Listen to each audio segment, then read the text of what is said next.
April 12, 1981. A 14-year-old girl comes home after a sleepover at a neighbor's cabin.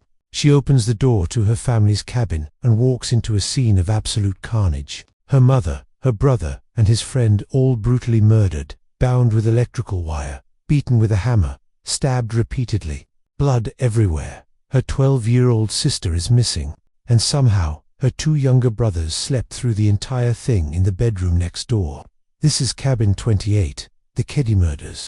A case so brutal, so mishandled, and so covered up that over 40 years later, we still don't have justice. Hey everyone, welcome back, SiR.ReapeR here. Today's case is going to make you angry, not just because of the horrific violence, but because investigators had suspects, they had evidence, and they let them slip away. This is a story about a brutal quadruple murder, a botched investigation, possible police corruption, and a family that's been waiting for decades for answers. Let's get into it. Keddie, California, a tiny resort community in the Sierra Nevada mountains. In 1981, it was a collection of small rental cabins, used mostly by seasonal workers and families going through hard times. Sue Sharp was one of those families. A recently separated mother of 5, she'd moved to Cabin 28 with her kids to start over. On the night of April 11, 1981, Sue was home with 4 of her children.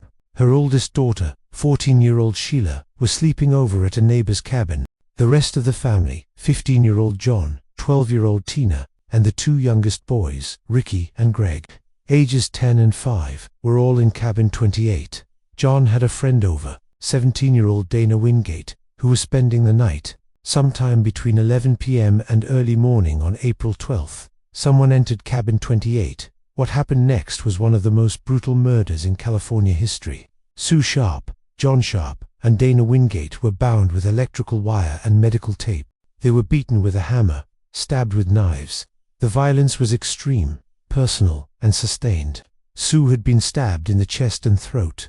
John and Dana were bludgeoned and stabbed repeatedly. The scene was so bloody and chaotic that investigators believed multiple weapons were used and multiple attackers were involved. And here's the most disturbing part. The 2 youngest boys, Ricky and Greg, slept through the entire thing in a bedroom just feet away from where the murders occurred.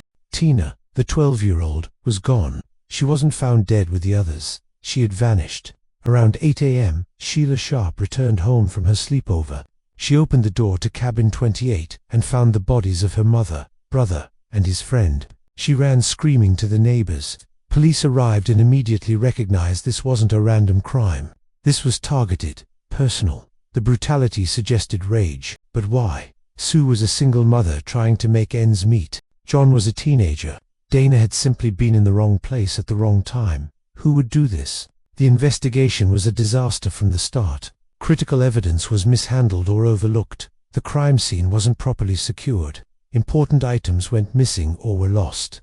And most damningly, clear suspects were never properly pursued. Within days, investigators had identified 2 primary suspects, Martin Smart and John Bobubi. Martin Smart lived in the cabin next door with his wife Marilyn and her son Justin, who was friends with the Sharp boys. Smart was known to have anger issues and a drinking problem. He'd made inappropriate comments about Sue Sharp to neighbors. And here's the key detail. Just days before the murders, Smart claimed that a hammer had mysteriously gone missing from his cabin. A hammer was one of the weapons used in the murders. Bobubi was Smart's friend, who had recently moved in with them. He was described as intimidating, violent, and possibly connected to organized crime. Some reports suggest he had connections to Chicago and Vegas mob enforcers. Why was someone like that living in a tiny mountain resort town? Witnesses reported seeing Smart and Bobubi acting strangely the night of the murders. Justin Smart, Marilyn's son who was 12 at the time, and friends with the Sharp kids, later told a counselor that he witnessed the murders. He described seeing Sue, John, and Tina being attacked. His testimony was dismissed as hearsay and not properly investigated. In 2016, 35 years after the murders, a man searching a pond near the cabins found a hammer. It matched the description of the hammer Smart said he'd lost. In the same area, a knife was discovered in an ash pile. Both potential murder weapons, found decades later because the original investigation had been so inadequate. An anonymous phone call came into the sheriff's office years after the murders. The caller knew specific details about the crime scene that hadn't been made public. They mentioned Tina's missing remains. Investigators believe this call came from someone directly involved. The call was never properly investigated and sat in evidence until a new detective found it decades later, 3 years after the murders. In April 1984, a bottle hunter discovered human remains in Camp 18, about 100 miles from Keddie. It was Tina Sharp. She'd been missing since the night of the murders. She'd been killed and her body dumped in the woods. This confirmed what investigators suspected. Tina had either witnessed the murders and was taken to be silenced, or she was specifically targeted for reasons unknown. Her death meant this wasn't just a triple homicide, it was a quadruple murder. Martin Smart and Bo Boobied were the obvious suspects, but they were never charged. Why? Some believe it was investigative incompetence. Others suspect something darker, possible corruption or a cover-up. Smart's ex-wife Marilyn later said in a documentary that she believed her ex-husband and Boobied committed the murders. A counselor came forward saying Justin had confessed to witnessing the murders and named his stepfather.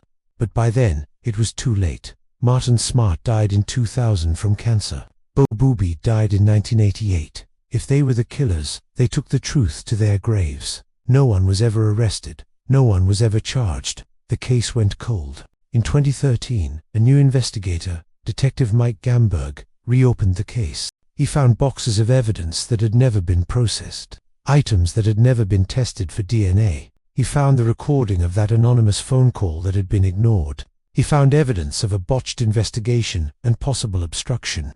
New DNA testing has been conducted on evidence from the scene. In recent years, investigators have said they believe there were more than just 2 people involved, that there may be living suspects who could still be prosecuted. But as of today, over 40 years later, no arrests have been made. Sheila Sharp, who found her family murdered that morning, has spent her entire adult life seeking justice. The surviving Sharp children have lived with the trauma of losing their mother and siblings in such a horrific way. They've watched as suspects died without ever being held accountable. They've seen evidence mishandled and lost. They've waited for decades for answers. The Keddie cabin murders represent everything wrong with how cases can be mishandled. Clear suspects who were never properly investigated, evidence that was lost or ignored, possible corruption or incompetence that allowed killers to go free, and a family that deserves justice but may never get it. Cabin 28 still stands, now a private residence, but the horror of what happened there on April 11, 1981 will never be forgotten. So what do you think? Were Martin Smart and Bo Boobied the killers? Were there others involved? And why was this case so badly mishandled? Incompetence or cover-up? Drop your thoughts in the comments. If this case made you as angry as it made me, hit that like button, subscribe for more true crime, and turn on notifications. Thanks for watching. I'll see you in the next one.